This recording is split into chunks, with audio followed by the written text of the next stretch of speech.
အားလုံးပဲမင်္ဂလာပါခင်ဗျာဒါပင်လေးတွေခွာတာပေါ့နော်ကျွန်တော်တို့စာရွက်ရည်130 130ကျော်သွားတဲ့အခါမျိုးလေးမှာချုပ်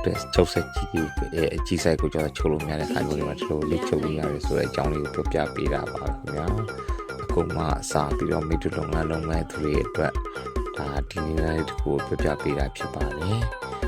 ဒီလိုချုပ်မယ်ဆိုရင်စာရွက်ရည်400ကျော်ဒီကျွန်တော်ချုပ်လို့ရတယ်ပေါ့နော်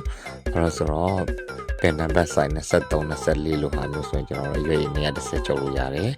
ဒါဒီရှေ့ဘက်နဲ့နောက်ကျောဘက်ကနေချုပ်မယ်ဆိုရင်ရွေးရည်400လောက်ထိချုပ်ရတယ်ဆိုတဲ့အကြောင်းလေးပြောပြတာပေါ့နော်ဒီလိုပင်လေးတွေကိုတူလေးနဲ့တူပြီးတော့ရိုက်ထည့်လိုက်မယ်ဆိုရင်ရွေးရည်400လောက်ထိချုပ်လို့ရတယ်ဆိုတဲ့အကြောင်းလေးကိုပြောပြပေးတာပါဒီဗီဒီယိုလေးကအခုမှစာပြင်လေးလုပ်ငန်းလုပ်တဲ့သူတွေအတွက်စာအုပ်ချုပ်တဲ့အခါမှာထောက်ကူလေးတစ်ခုဖြစ်မယ်လို့ထင်ပါတယ်အားလုံးကျေးဇူးတင်ပါတယ်ခင်ဗျာဒါကတော့မင်းတို့လုပ်နေတဲ့ဒီလေးတစ်ခုကိုမျှဝေပေးတာဖြစ်ပါတယ်အားလုံးကျေးဇူးတင်ပါတယ်ခင်ဗျာ